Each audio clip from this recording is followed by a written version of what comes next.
If you've inherited, you may find yourself with a lot more options than before. You might be thinking about taking that trip, paying down your mortgage, helping your kids or grandkids with college or buying their first home, or investing it for the future, perhaps for retirement or another long-term goal. If you've decided that this money is going to be part of your nest egg, this video is for you. Today, we're going to walk through the same thought process we use with many of our clients when they want to invest inherited money. Because I don't know your specific situation, there won't be any specific recommendations in this video. These are simply the foundations that can guide the way toward what kind of portfolio makes the most sense for you. I'm Rachel Burke, a financial advisor with Hello Inheritance, where we help women and couples navigate the financial and emotional sides of inheriting wealth. The first step we always make sure is covered before picking specific investments is stability and protection. That means making sure you have a rainy day fund. Why? Because life happens. And when unexpected expenses arise, the last thing you want to do is be forced to sell investments at the wrong time. An emergency fund creates breathing room. It allows the rest of your money to be invested with a longer-term perspective instead of reacting to short-term needs. We typically recommend keeping 6 to 12 months of living expenses set aside in cash somewhere it's easily accessible. Once we have peace of mind and an emergency fund in place, we want to focus on investing the rest. The first thing we look at is time horizon. Your time horizon is simply how long you expect to have the money invested before you need it. For example, saving for a home purchase next year, a child's college tuition in 5 years, or retirement 20 years from now. Each requires a very different investment approach. A general rule of thumb is the longer your time horizon, the more aggressively you can invest. Investing in more stocks and equities typically means you will experience more growth over time. However, it also means more short-term volatility. If you have 30 years before you plan to touch that money, you can ride out many market storms without having to sell at a low. However, if you only have a few years to invest, we'll likely encourage you to invest more conservatively. This means relying heavily on investment vehicles like bonds and CDs, because we recognize that the market is unpredictable and we don't want you to have to draw from your investments while the stock market is at a low. I want to mention one more nuance. When it comes to investing for retirement, there's something many people miss. Many people think, well, now that I'm drawing from my portfolio for income, my time horizon is essentially zero, so all my money should be in cash or CDs. Not quite.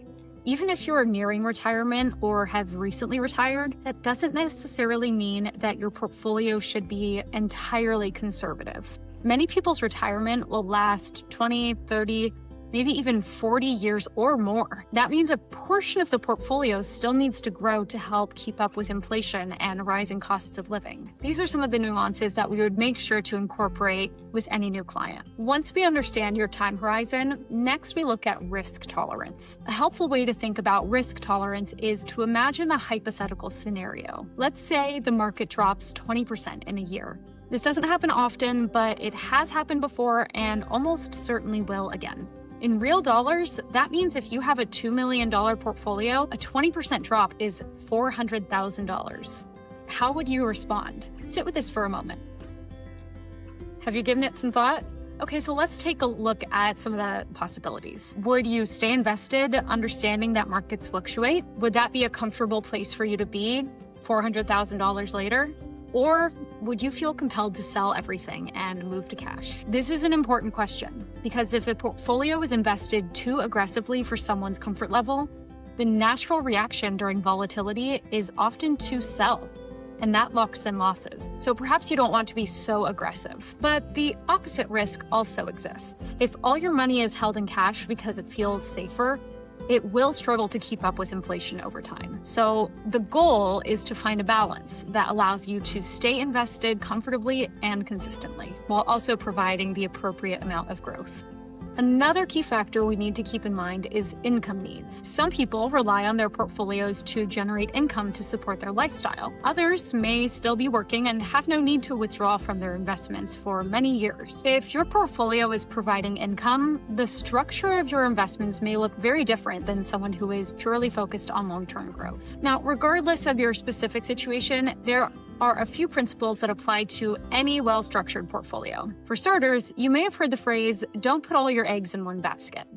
This is referring to the principle of diversification. Diversification simply means having your portfolio invested in many different investments rather than just a handful. Spreading investments across different types of assets and different parts of the market means that your wealth isn't dependent on the success or failure of just one thing. This smooths out the ride, meaning you won't experience as much of this in your account balance. Another simple but powerful concept is reinvesting dividends. Many investments generate income in the form of interest or dividends. When dividends are not reinvested, they just go to cash, and in most cases, earn little to nothing. Missing something as simple as dividend reinvestment can have a surprisingly large impact over the long term. Finally, like most things in life, investments are subject to taxes. Taxes can weigh down your portfolio if not managed well. But with thoughtful planning, such as understanding your current tax situation,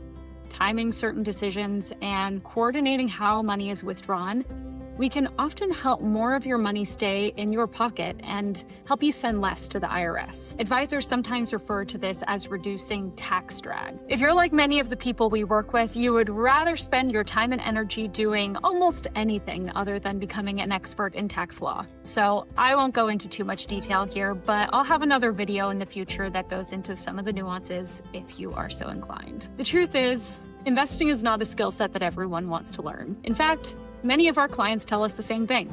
They don't want to watch the markets every day. They don't want to constantly think about their investments. They simply want to know that their money is being managed thoughtfully by professionals so they can focus on living their lives. And that's one of the reasons people love working with us. If you've inherited and you're trying to figure out what to do next, having a thoughtful plan can bring a lot of clarity and peace of mind. If you'd like help thinking through your own situation, you can schedule a call with us anytime at helloinheritance.com. And if this video was helpful, please subscribe for more conversations about inheritance, legacy, and financial planning. See you next time.